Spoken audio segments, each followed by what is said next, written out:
அஸ்ஸலாமு அலைக்கும் வரஹ்மத்துல்லாஹி வபரகாத்துஹு. தலைமுடிகளின் ஒழுங்கு நெறிமுறைகள். அப்துல்லாஹ் இப்னு உமர் ரலியல்லாஹு அன்ஹுமா அவர்கள் அறிவித்தார்கள், தலைமுடியில் ஒரு பகுதியை மழித்துவிட்டு மற்றொரு பகுதியை மழிக்காமல் விட்டுவிடுவதை தடை செய்தார்கள். இந்த செய்தி ஸஹீஹுல் புகாரியிலே 5921 என்ற எண்ணிலே பதிவு செய்யப்பட்டிருக்கிறது. இஸ்லாமிய மார்க்கத்தை பின்பற்றுகின்ற ஒருவர் அவர் தன்னுடைய தலைமுடியினுடைய பராமரிப்பின் ஒழுங்கு நெறிமுறைகளை முழுமையாக பின்பற்றப்பட வேண்டும் என்று இஸ்லாம் வழிகாட்டி தந்திருக்கிறது.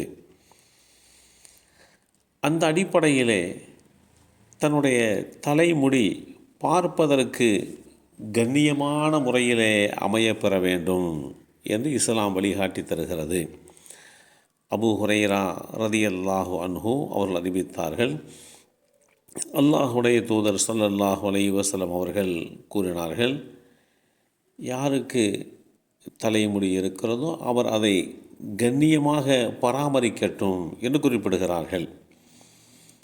இந்த செய்தி ஸஹீஹுல் ஜாமி' என்ற நூலிலே 770 என்ற எண்ணிலே பதிவு செய்யப்பட்டிருக்கிறது.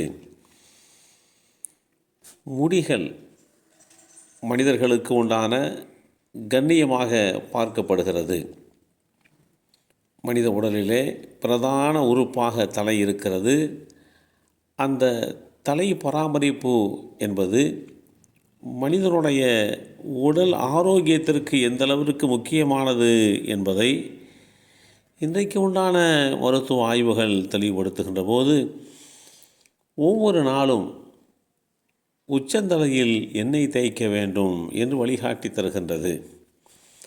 அல்லாஹுடைய தூதர் ஸல்லல்லாஹு அலைஹி வஸல்லம் அவர்கள் தன்னுடைய தலைக்கு எண்ணெய் தேய்ப்பார்கள்.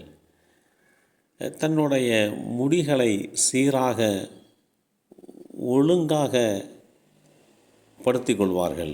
தன்னுடைய முடிகளை ஒழுங்குபடுத்தி கொள்வார்கள். ஒரு சமுதாயத்தினுடைய தலைவராக, ஒரு சமுதாயத்தின் வழிகாட்டியாக இருக்கக்கூடிய அல்லாஹுடைய தூதர் ஸல்லல்லாஹு அலைஹி வஸல்லம் அவர்களை பிறர்கள் பார்க்க வருகின்ற போது அவர்களுடைய அந்த பிரதானமான தலைப்பகுதி கண்ணியமூட்டுகின்ற வகையிலே, கம்பீரமான முறையிலே தோற்றமளிக்கக்கூடிய வகையிலே அவர்கள் அதை சீராக அமைத்து கொள்வார்கள்.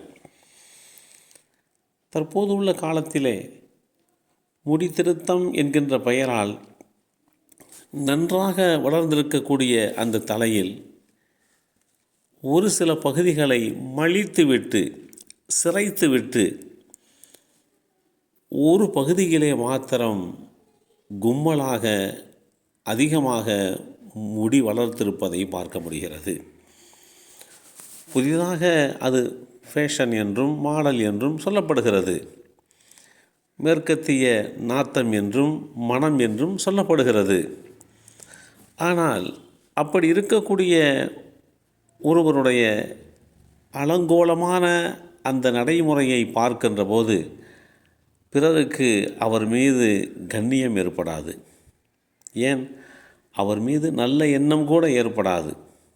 ஒரு பணிக்காக, ஒரு வேலைக்காக அவர் அழைக்கப்பட்டு அவருடைய அந்த தலைமுடியினுடைய அலங்கோல நிலைகளை பார்த்தாலே தன்னுடைய தலைமுடியையே சீராக வைத்திருக்காத ஒருவர் எப்படி வேலையை ஒழுங்காக செய்ய போகிறார் என்று எண்ணுகின்ற வகையிலே அவருடைய தோற்றம் அவருக்கு உண்டான வாய்ப்புகளை தட்டி கழித்துவிடும்.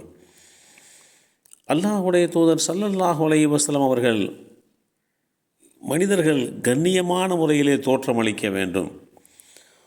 உடையிலும் சரி, அவர்களுடைய உடல் அமைப்பிலேயும் சரி, உடை பராமரிப்பு, உடல் பராமரிப்பு, சுத்தம், இப்படி எல்லா வகையிலேயுமே மனிதர்கள் கம்பீரமாக காட்சி தர வேண்டும் என்று வழிகாட்டி தந்திருக்கிறார்கள். அப்படியேப்பட்ட வழிமுறைகளை பின்பற்றி வாழ்கின்ற வாய்ப்பை அல்லாஹ் நமக்கும் நம் சந்ததிகளுக்கும் வழங்கி அருள் புரிவானாக. அஸ்ஸலாமு அலைக்கும் வரஹ்மத்துல்லாஹி வபரகாத்துஹு.